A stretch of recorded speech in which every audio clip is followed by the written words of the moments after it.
Inibig tayo ng Ama, isinugo ang anak niya bilang panubos sa sala.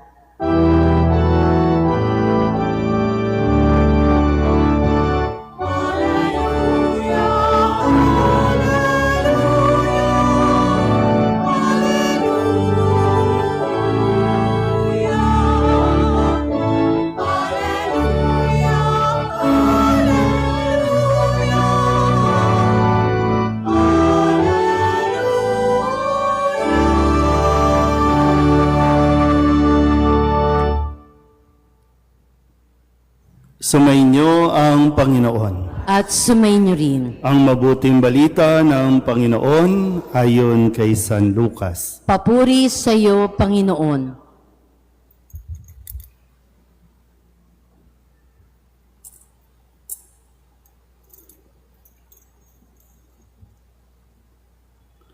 Noong panahong iyon, pumasok si Jesus sa Jericho at naglakad sa kabayanan. Dooy may isang mayamang puno ng mga publikano na nagngangalang Zaccheo. At pinagsikapan niyang makita si Jesus upang makilala kung sino ito. Ngunit siya'y napakapandak at dahil sa dami ng tao, hindi niya makita si Jesus. Kaya't patakbo siyang nagpauna at umakyat sa isang puno ng sycamore upang makita si Jesus na magdaraan doon. Pagdating ni Jesus sa dakong iyon, siya'y tumingala at sinabi sa kanya, "Zaccheo, bumaba ka agad, sapagkat kailangan kong tumuloy ngayon sa bahay mo." Nagmamadali siyang bumaba at tuwang-tuwang tinanggap si Jesus. Lahat ng nakakita nito ay nagbulong-bulungan. Nakikituloy siya sa isang makasalanan, wika nila. Tumayo si Zaccheo at sinabi, "Panginoon, ibibigay ko po sa mga dukha ang kalahati ng aking ari-arian. At kung ako'y may nadayang sinuman, 4 na ibayo ang isasauli ko sa kanya." At sinabi sa kanya ni Jesus, "Ang kaligtasay dumating ngayon sa sambahayang ito. Lipi rin ni Abraham ang taong ito, sapagkat naparito ang anak ng tao upang hanapin at iligtas ang naligaw." Ang mabuting balita ng Panginoon. Pinupuri ka namin, Panginoong Hesukristo. Isang magandang gabi po sa inyong lahat. Palapakan natin ang Panginoon.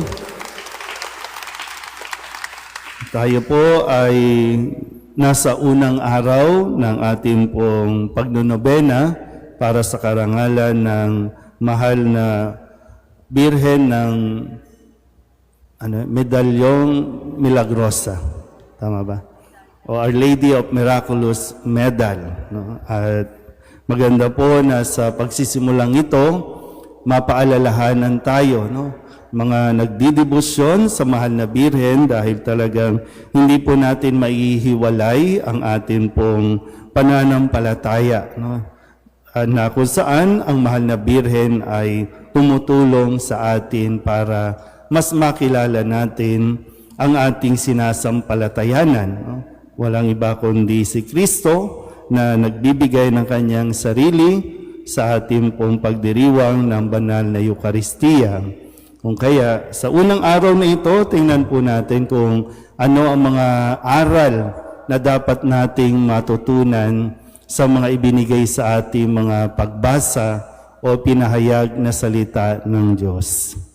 Tingnan nyo nga po ang katabi ninyo. Tingnan nyo nga. Sabihin nyo nga po sa katabi ninyo, tumatanda ka na. Hindi nyo pa rin matanggap? Dapat be proud, di ba? Ako, 50 years old na ako bukas. So, anong problema, di ba? Excited na nga akong mag-60. Excited na akong mag-70. Di ba? Dapat Kada taon, hindi yung, pag kayo, ang arte-arte nyo pa, pag tinatanong, ilang taon ka na? Bata pa ako. Ba't di mo sabihin yung diretsong edad? Anong nakakaya sa edad, di ba? Ayaw mo na bang tumanda? Di ba? Pero ang gusto ko lang po ipunto, no? Tumatanda na tayo. Lalo na sa mga naglilingkod sa parokya. Tumatanda na tayo. Pero, hindi lang basta tumatanda dapat, kundi may kakatandaan. Hindi tayo pwedeng tumatanda ng paurong. Kasi ang inaasahan sa atin habang tumatanda tayo, lumalawak ang ating pangunawa, lumalalim ang ating pananampalataya. Baka kasi tumatanda tayo pero napakababaw pa rin, no, ng ating buhay. Bagamat araw-araw tayo nagsisimba, nagro-rosaryo, nagnonobena, kapag kapisahan ng Miraculous Medal, talagang buhos tayo ng pag-aasikaso. Pero nasaan yung lawak? Nasaan yung lalim ng ating pananampalataya? Sabihin nyo nga ulit sa katabi nyo, tumatanda ka na. Malapit ka na, ha? Malapit na. Tingnan nyo po, ha? Sa unang pagbasa, sino yung pinapakilala dito? Tanyo, di ba? Walang maalala, di ba? Anong pangalan? Ha? Tamo, iba-iba kayo, di ba? No? Ganyan na chismis. Kaya kailangan malinaw pa rin yung pandinig. Si Eleazar. Di ba si Eleazar, matanda na. Anong sabi dito? 90 years old. Tapos, di ba, nananampalataya siya. At yung kanyang pananampalataya, ipinapakita niya sa pagsunod sa kautusan. Kaso, mayroong isang hari na ang gusto niya, lahat ng mga Hudyo sumunod sa kanyang utos, hindi sa utos ng Diyos. At isa sa problema ay sabi dito, sabi nung hari, dapat pakainin sila. Sa mga Hudyo, mayroong mga ipinagbabawal na pagkain ayon sa kautusan. Pinipilit siya, no? Sabi dito, pinipilit siyang pakainin ng ipinagbabawal. Pero ang sabi niya, hindi ako susunod sa hari niyan. Ang utos ng Diyos ang aking susundin. Kaya, ipapapatay na siya. Sabi dito, meron siya mga kakilala, no, na nandoon at ang sabi ng mga, sige na, kumain ka na, kunyari. Di ba? Kunyari, papalitan namin yung pagkain. Di ba? Ganun yung sinasabi? Sige na. Kasi ayaw nilang mapatay para bang yung concern, ayaw nilang mapatay si Eleazar. So sabi, gagawa sila ng pagkain na kunyari, katulad ng ipinagbabawal. Pero, ang kakainin mo ay yung pagkain mo talaga. Wow, okay no? Pwede naman sana, di ba? Nakukuha niyo ba? Kasi maliligtas siya. Magkukunyari lang siya na kumain para lang ma-please niya yung hari. Na maipakita niya sa hari na sumunod siya doon sa hari. Tama ba yun? Sa tingin niyo, pag kayo, halimbawa, tama ba yun? Kaya nga, nasaan yung paninindigan natin habang tumatanda tayo? Kaya sabi ni Eleazar, ano na lang ang iisipin ng mga kabataan? Na makikita nilang kumain ako ng ipinagbabawal?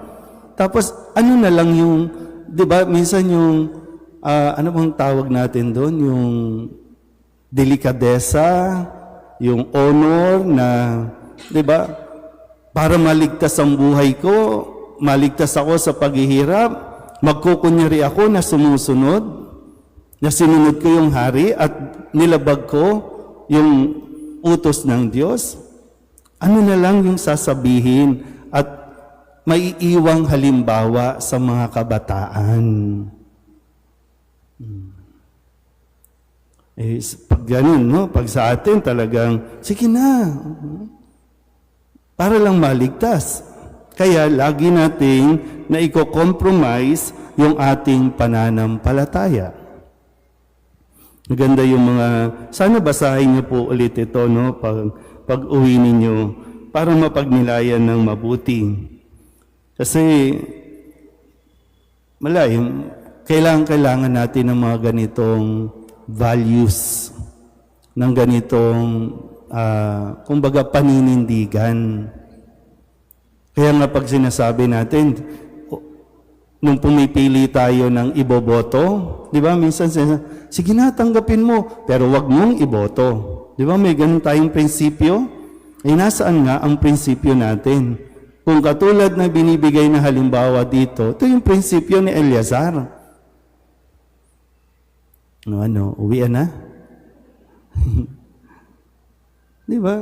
Yung prinsipyo, nasaan na ang prinsipyo natin? Kaya nga sa mga, naalala ko lang, no? Ang classic na sinasabi sa atin ng mga matatanda noon, di ba? Di bali nang magdildil ng asin, basta't hindi galing sa masama ang ipinakakain sa pamilya. Di ba? Yun yung prinsipyo. Nawawala ngayon yan eh. Para lang medyo mas guminhawa ang buhay, sa konting ginhawa, sa konting pangako. Kaya nga dasal tayo ng dasal, di ba, ng oratio, kasama na dyan yung katotohanan, yung kasinungalingan, na matigil ng kasinungalingan. Kaya lang tayo nagsisinungaling sa isa't isa. Sabi ng mga kaibigan ni Eleazar, sige na, kunyari lang naman eh. Pagsisinungaling yun eh. Niloloko mo yung iba, niloloko mo rin ang sarili mo. So saan tayo pupulutin? Gusto mong maging totoo ang ibang tao sa iyo, pero ikaw hindi ka nagiging totoo sa sarili mo. Sa Ebanghelyo, sino yung ipinakilala dito? Si Zaccheo. Pinagpapalit mo kanina sa unang pagbasa, Zaccheo. Di ba? Si Zaccheo na nagnais makita si Jesus. Pero siya ang unang nakita ni Jesus. At sinabi ni Jesus na, Zaccheo, bumaba ka dyan. Nais kong tumuloy sa bahay mo. At ganoon din yung sinasabi sa atin. Nais kong tumuloy sa iyo. Nais ni Kristong tumuloy sa ating mga tahanan. Ano na nangyayari sa tahanan natin? Tahanang namumuhay sa kasinungalingan, naglolokohan, nag-aaway-away. Kahapon, nagulantang tayo, no? Parang wala kayong alam, no? Diba? Kapatid, sisiraan sa harap ng libo-libo o milyong-milyong tao. Kapatid yan. Ito na ba ang nangyayari sa tahanan natin? Na dahil sa posisyon, dahil sa kapangyarihan, dahil sa mga ambisyon, di bali nang magkasira-sira at magsiraan ang isang pamilya. Kasi, sino ang pangulo natin? Marcos. Sila ang tinatawag nating first family. Sila ang pamilya. Kung ang first family, watak, ano nga asahan sa isang bansa na tinatawag nating pamilya? Di wasak din. Lalo na, minsan nangyayari din sa simbahan. Dito sa atin, sa mga organisasyon. Mag-iisang taon na po ako dito, no? Isang taon na ngayon. Ngayon yung installation ko, di ba? Last year. Pero ano nangyari? Nagkakawatak-watak tayo dito. Nagkakasiraan tayo dito. Isang pamilya lang tayo. Ayun nga lang, sa loob ng mismong pamilya natin, nag-aaway-away tayo, kaya pagdating sa simbahan, dala-dala natin yung pag-aaway-away natin. Pero, Viva Virgen Milagrosa. Kaya nga, ang Birhen ng Milagrosa, no? Katulad ng naranasan ni Zaccheo. Ang Birhen Milagrosa, ang mahal na Birhen, siyang ating nagiging tuntungan. para makita natin si Jesus. Tinutulungan tayo ng mahal na Birhen. Yun lang ang role niya. Maipakita sa atin ang kanyang anak, mailapit tayo sa kanyang anak, at the rest ipinapaubayan niya na sa kanyang anak. Hindi si Mama Mary ang magbabago sa atin. Si Kristo. Kapag sinabi rin ni Kristo sa atin, o baka matagal na sinasabi ni Kristo, nais kong tumuloy sa bahay mo. Ang tanong, pinatutuloy na ba? Baka ang tagal-tagal na. No? Wag mo na, Lord. Wag ka munang pumasok, Lord. Kasi hindi pa nga natin kayang panindigan ang mga prinsipyo na itinuturo sa atin. Di ba? Yung prinsipyo. Pananampalataya. Yung bang pag sinabing, bininyagan akong Katoliko, mamamatay akong Katoliko. Naalala ko lang din, no? Itong mga sitwasyon natin ngayon, di ba, no? Sinong mga involved? Katoliko. Karamihan, Katoliko. Pero, kanino tumakbo? Balikan nga ulit. Kanino tumakbo itong mga politiko natin? Sa ibang religion, sa ibang sekta. Doon sila nagpa-endorso. Kasi sa Catholic, hindi tayo nag-i-endorse. Kasi may kalayaan. So itong mga Katolikong ito na wala ng prinsipyo, tatakbo sa ibang religion, sa ibang sekta, kahit nga kulto, tinakbuhan na eh. Kasi alam nilang mayroong black voting. Pero Katoliko yan, ay nasaan ang prinsipyo? Nasaan ang pananampalataya? Yung kakalungkot nga, di ba? Yung mga Katoliko, pag panahon ng eleksyon, nagsisimba. Pag hindi na, tapos na, nasaan? Nasaan si congressman? Nasaan yung makonsehal natin dito? Hindi ko nakikita. Pero dati, lagad nandiyan. Pero ganun yung nagiging kalakaran. Kasi nga, bababaw ang mga prinsipyo natin. Para bang hindi ba hindi ba nakakatulong ang Katoliko sa kanila para ang asahan nilang tulong ay yung ibang sekta? Yan. Hanggang 10:00 po tayo dito, no? Kasi first day naman ngayon. Kasi maganda po ito, no? At sa mga susunod pang araw, tandaan, balikan nyo, lalo na, no? Kung sino man ang magmimisa, pakinggan ninyong mabuti ang mga unang pagbasa. Kasi sunod-sunod yan. Mga taong ipapakilala sa atin, pero kinalimutan na natin. Kaya ngayon, ibinabalik at pinapaalala sa atin. Pero sana, magtuloy ito sa atin. Tayo, no? Sa tulong na mahal na Birhen, na manindigan talaga tayo sa ating pananampalataya. Si Kristo. Siya ang magliligtas sa atin na kahit na magkaroon ng kaguluhan, magkaroon ng sakit, kahirapan, hindi tayo matitinag at hindi natin ipagpapalit ang ating pananampalataya.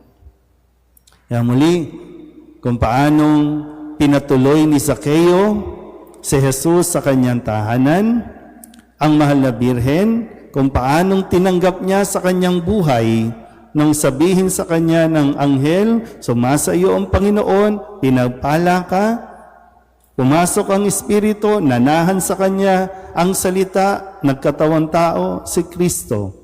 Sa dulo, ang sabi pa rin ni Maria, ako'y alipin ng Panginoon. Mangyari sa akin ang ayon sa wika mo. Yan ang halimbawa na pinapakita sa atin ng mahal na Birhen. Amen?